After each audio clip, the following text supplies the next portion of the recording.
Should Robert Quinn be traded? Now, with the NFL draft just hours away, some questions have popped up around the Bears. Should they trade Robert Quinn?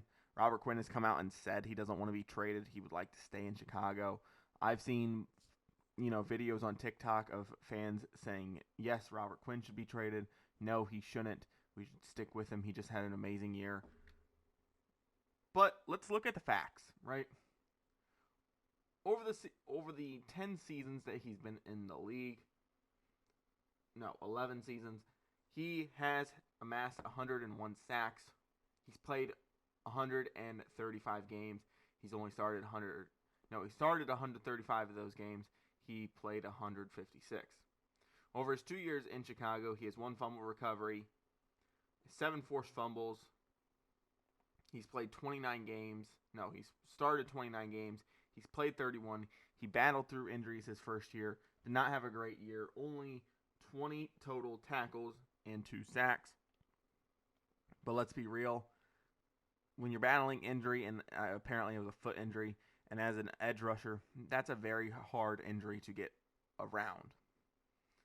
Now, with his cap hit being well over $17 million for the next 3 years, and him being 32, 33, and 34 through those seasons, 1 year even exceeding $18 million on the cap hit, it's hard to actually say he should stay on the team. Now, I'm not saying we have to go out and trade him right now and get draft capital this year, but I don't see why we should keep him. We're a rebuilding team who just shipped off Khalil Mack at probably one of his lowest value points in his entire career so far, and now we don't want to ship off Robert Quinn, who is going to cost us a fuck ton of money and is just going to continue to probably regress as his age is getting up there. I think we should trade him at his highest value, and that's right now.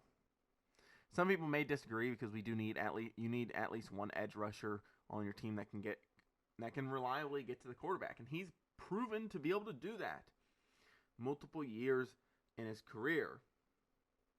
But here's the thing. He is going to be 32. He's had injury problems, especially the last couple years with the Rams organization and with Miami. He had injury problems. I mean, actually Miami, he didn't. He just had a really bad year. But we can't honestly sit here and say that we should keep him around. Like I said, we traded off Khalil Mack at one of his lowest value points, and now we're not going to trade off Robert Quinn at his highest value when I don't think his value is going to get any higher, but it more than certainly will get lower. Hell, I was a guy advocating for Eddie Jackson and Cody Whitehair to get traded so that we could obtain some draft capital and rebuild this team quicker. Now, of course, with the NFL draft, like I said, this is the least prepared I've been for a draft in a long time. I haven't done, much of anything. I've watched some. I've watched none, a little bit here and there. I've seen what people have been saying. But overall, this is one of the least prepared years I've had since probably 2016, which was my first year getting into the draft. Now, by no means am I saying I'm an expert. I'm the best, person to sit here and talk about this stuff. But I do think I have a valid point when I come to a lot of this stuff. I think most of our picks should be spent on offensive line and defensive line, just in general. Especially if we plan on trading Robert Quinn. If you trade Robert Quinn, I guarantee you can get, a 2 and probably something else to the correct team who's looking to contend.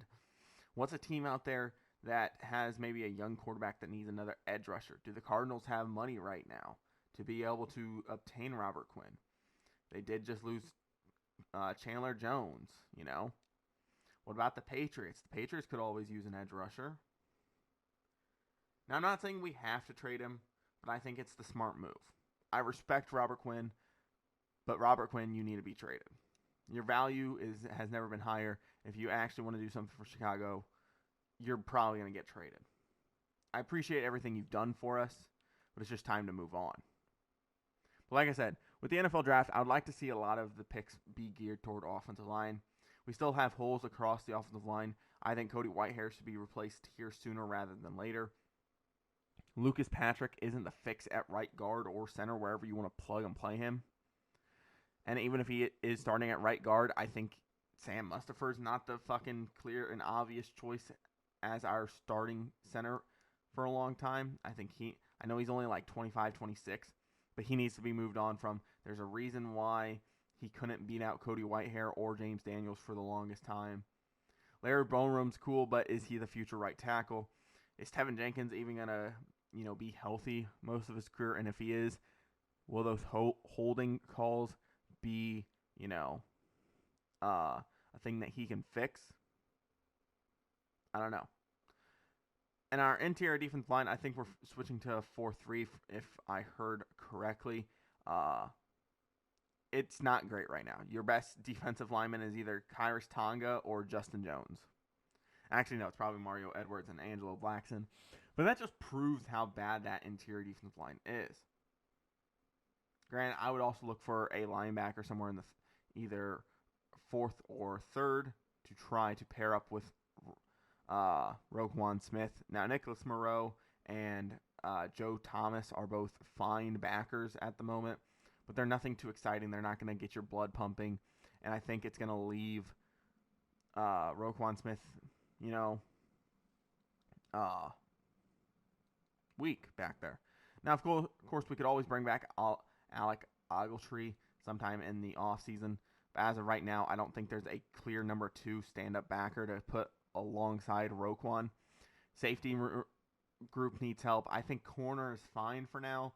It's nowhere near fantastic, but we need to see what Thomas Graham brings back to the table. We need to see what Duke Shelley, Kendall Vildor, and Tavon Young all bring to the table going into this next year. Jalen Johnson should be fine, but hopefully his shoulder situation can be figured out or whatever else he was having trouble with in this last year. So like I said, I think we should go after a stand-up backer at some point in the draft, a ton of interior defensive and offensive linemen, and maybe an edge rusher if we do plan on getting rid of Robert Quinn. I would like to see a wide receiver taken high, probably in the second round. If it was me, it would probably be offensive line, interior offensive line, and a wide receiver in the second round. Third round, I would go a stand-up backer. If we have a 4th, 5th, and 6th round pick, I would probably go safety, interior defensive lineman, interior defensive lineman, and then in the 7th, I would probably go back to that offensive line and see if we can pick up something there. I know it's going to be a boring draft for the Bears. It's going to be a bunch of parts that probably won't be big-name guys, but it needs to happen. We can't just sit here and say, oh, we're going to retool, we're going to all this and that. It has to be a good rebuild. We can't be 1 foot in, 1 foot out. I've seen so many teams do it, and it just doesn't make sense. But what do you guys think? What should the Bears do? Should they take a bunch of offensive linemen, a bunch of defensive linemen? Should they, just take best available and hope, we get some good picks?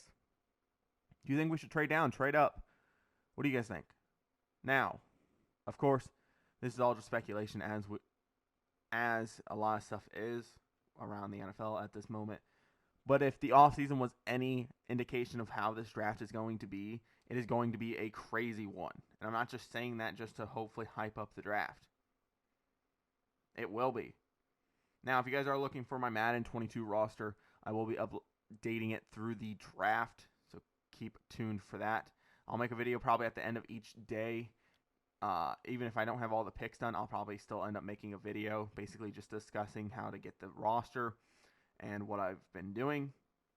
I do have most of the teams done and ready to go in terms of, practice squad players and players in general. But they're not 100% yet. I do still have probably about 7 or 8 teams left. I'll try to get to them as fast as possible, but some teams I'm just not really concerned with, like the Rams. The Rams don't really have many picks, so I'm not real concerned about them. So that is something I am working on as well.